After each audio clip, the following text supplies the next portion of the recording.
आप जो जो हमारे प्रधानमंत्री बोल रहे हैं एब्सोल्युटली 100% करेक्ट है। और ये पता चल गया है कि जिस तरीके से हमने हैंडल किया है इस सिचुएशन को, और पाकिस्तान एब्सोल्युटली, और अमेरिका, वो तो बाई चांस है कि अमेरिका भी बीच में गिर गया, क्योंकि उसने अपने बेसिस अपना सामान रखा हुआ था। वही स्थिति हुई है जो एग्जैक्टली कटार में हुई, यहाँ पे भी हो चुकी थी, कि अमेरिका को पता चल गया कि अब भारत पीछे हटने वाला ही नहीं है, और उसने एकदम से, और जिस प्रिसीजन से और जिस प्लानिंग से उसने अटैक किए इतने इतने सारे बेसिस के ऊपर, खासकर नूर खां के ऊपर, और खासकर चकलाला और ऑल द प्लेसेस के ऊपर, जो उसने जिस तरीके से अटैक किए हैं, और जो नुकसान हुआ है।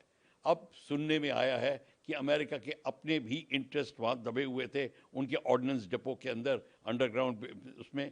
तो इसको लेकर अमेरिका ने जो कि ऐलान किया है, हाँ, वो अब क्लियर हो गया दुनिया को कि ये भारत को पाकिस्तान ने अप्रोच किया था।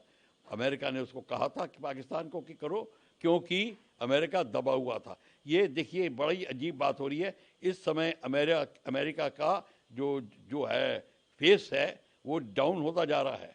अब हर जगह उन लोगों को पता चल गया है अमेरिका वो नहीं है जो बात करता है। हालांकि अमेरिका ने इनिशिएटिव जरूर दिखाया है, और न्यूक्लियर, ईरान के न्यूक्लियर वेपन बेसिस को जरूर नष्ट किया है, पर बात पॉलिटिकल सिचुएशन उसकी अब वो जो फेस नहीं रह गया जो पहले होता था। को इसका उल्लंघन नहीं करना चाहिए। ईरान के विदेश मंत्री अब्बास अरागची ने पहले ट्वीट कर कहा था कि अब तक कोई समझौता नहीं हुआ, लेकिन बाद में उन्होंने एक बयान जारी करते हुए बताया कि अब सीज फायर लागू हो गया है। सर, ये दोनों चीज़ें किस ओर संकेत कर रही हैं? क्या ईरान अब घबरा गया है यूएस के इंटरवेंशन? देखिए ऐसा है, ये आप कतई ना सोचे कि ईरान घबरा गया है, बल्कि जो ईरान ने अटैक किया कतार के ऊपर, तो अमेरिका हिल गया कि उसका सारे एसेट्स के ऊपर अटैक हो सकता है। और उसने जब देखा कि अब देखो एक बार जब बिल्डिंग घिर जाती है तो पंजा मारती है, और वही जब ईरान पंजा मारने लगा है तो अमेरिका को पता चल गया कि इराक में, मिडल ईस्ट में, और जहाँ पे भी उसके कतार में जहाँ पे भी बेसेस हैं उन पे हमला शुरू हो जाएगा।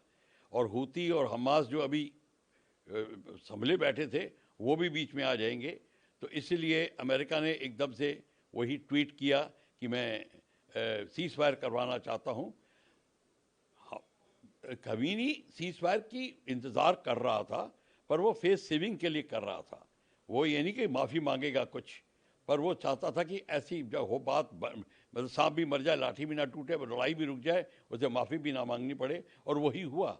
अब वही स्थिति आ गई है। अब सीज फायर हो गया है, उसने अनाउंस करने के बाद भी हमला करके दिखा दिया, और उसके बाद में अब वो सीज फायर कर रहा है।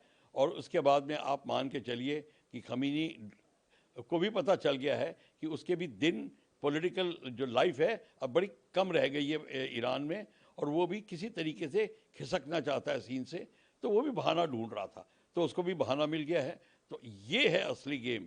ये मत सोचिए कि ईरान डर गया है। हाँ, ईरान का नुकसान ज़्यादा हुआ है, ये मैं मानता हूँ, पर वो डरा नहीं है।